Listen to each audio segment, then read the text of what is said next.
You ever had one of those moments where you just think, you know what, fuck all this, and let's just take a nice, long, complete mental break? That's pretty much the topic of the fic we're going to be looking at today. Greetings, YouTubers of the world, I am Arcanum Fantasy, and today I have a rather, needless to say, odd fic that we're going to be looking into today. It's called The Day Spike Stopped Caring. And I know what you're thinking, that sounds like an incredibly intriguing premise, and believe me, it is. I've read a lot of weird fics. In fact, I've done reviews on quite a few very weird fics. Hell, the last one I did a review on was, I Will Go Down with This Ship, and that was by far one of the most surreal fics I've read in a while. Granted, it was subpar compared to other fics I've read, but, well, let's just say, when you're going through a pile of gravel, you're going to find a lot of bedrock before you find diamonds. And if you want to know more about my thoughts on that particular fic, you can check out my previous work. Today, however, let's look into another really, really weird fanfiction. The fic starts off with, well, Twilight accidentally blasting Spike in the face with some, at the moment, unknown spell. Or rather, a spell with rather unknown consequences and side effects. And at first, Twilight acts fairly concerned for Spike's health, which wouldn't be too surprising. I mean, how would you feel if you just blasted someone you care about the most in the face with something possibly hazardous? Well, I hope you enjoyed it while it lasted, because the next part of the story shows Twilight acting like a complete jerk to Spike. See, a side effect we automatically notice in regards to what the spell that hit Spike is supposed to do is that he ends up becoming pretty lazy. More or less showcased by the fact that he just doesn't want to get out of bed. Something that I think anyone could agree with wouldn't be all too unusual for someone who was overworked all the time, as it is pretty damn obvious Spike is. Well, Twilight comes in, pokes him a few times to the point where he ends up getting a bruise on his head to wake him up, and then picks him up by his tail and drops him to wake him up. And for a few moments, she ends up feeling some regret for doing all this, but these moments are quickly dropped the second she remembers, oh yeah, I need Spike to help me organize the library. Again. And she ends up acting like a total dick to him. Well, Spike actually acts incredibly emotionless throughout this whole scene. And what I mean is, he doesn't get angry, he doesn't get insulted, he just straight out states to Twilight that he'll get to it when he gets to it. Something Twilight isn't exactly thrilled about, and eventually tries reverse psychology on him, or something to the same effect, and tells him, okay, you can sleep for a couple extra hours, but then you'll have to work extra hard on the library. Spike originally decides to go along with it, but realizes what would be the point. He would just be spending the whole time while trying to rest, stressing about having to get up later anyway. So what would most people do in this situation? Well, naturally they probably would try to get up and get going anyway. What does Spike do? Jumps out a window. Yeah, he jumps right out the window in his own room. And here's how completely oblivious Twilight is. It's not until maybe an hour or two later that she realizes Spike busted through a window to get away from her. This gets her nervous, but unfortunately this is the only scene we have of Twilight before Spike goes on a bunch of random escapades. And when I say random, I mean random.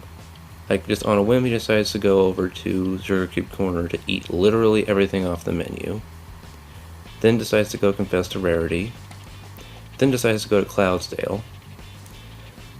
Falls through the clouds, is saved by Rainbow Dash,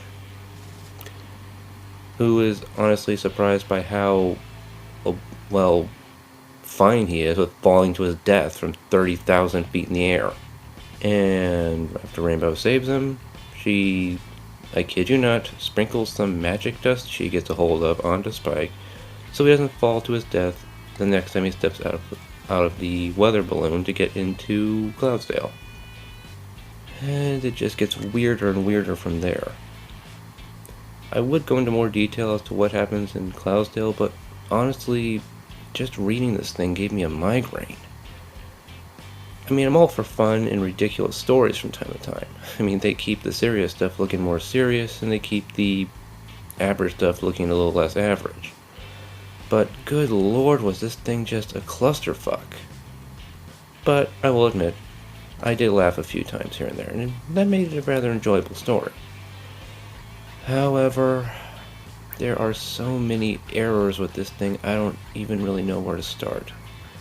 So, I think I'll just go through my usual issues I would have with a fic. Spelling needs a lot of work. It's not as if it's impossible to read, but my god, the spelling could use a lot of work. Where there aren't spelling errors, there are generally spelling typos. So as a result, I have to give this thing a 2. Grammar is a nightmare here. As I stated, there are typos, but there are also all kinds of tense issues, there are all kinds of sentences that are either incomplete at random points, and I just don't know where to start in there. So I give this a 2 in that regard. Of off error, very rare, I'll admit. It's the one syntax error I think that this writer managed to keep an actual focus on. So I give it a 4. Mostly because even though it's more focused on than the other two typical issues I have with these fics, it's still pretty prevalent. Name overload is admittedly rare. At least rarer than the of off error issue. So I give it a 6. It's present, but it's a lot harder to find than the of off error. And finally, pacing. What pacing?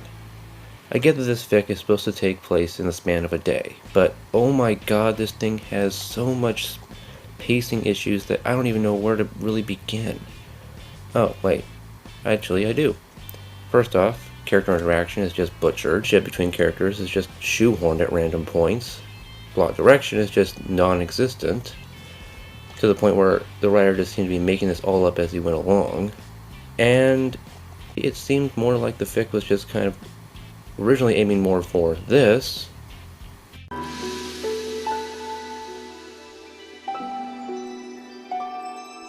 But we got this. Smoke weed every day.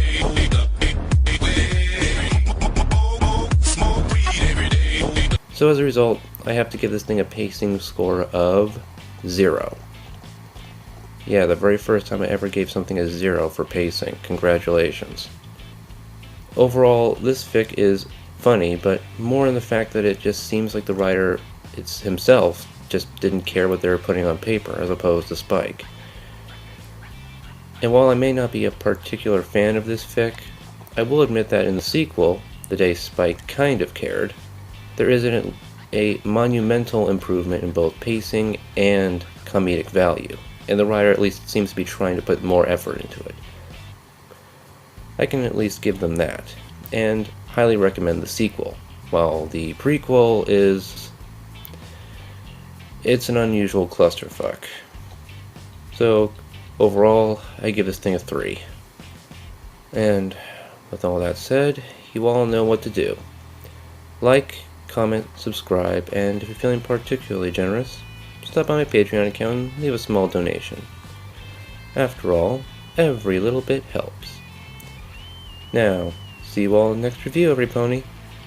Bye.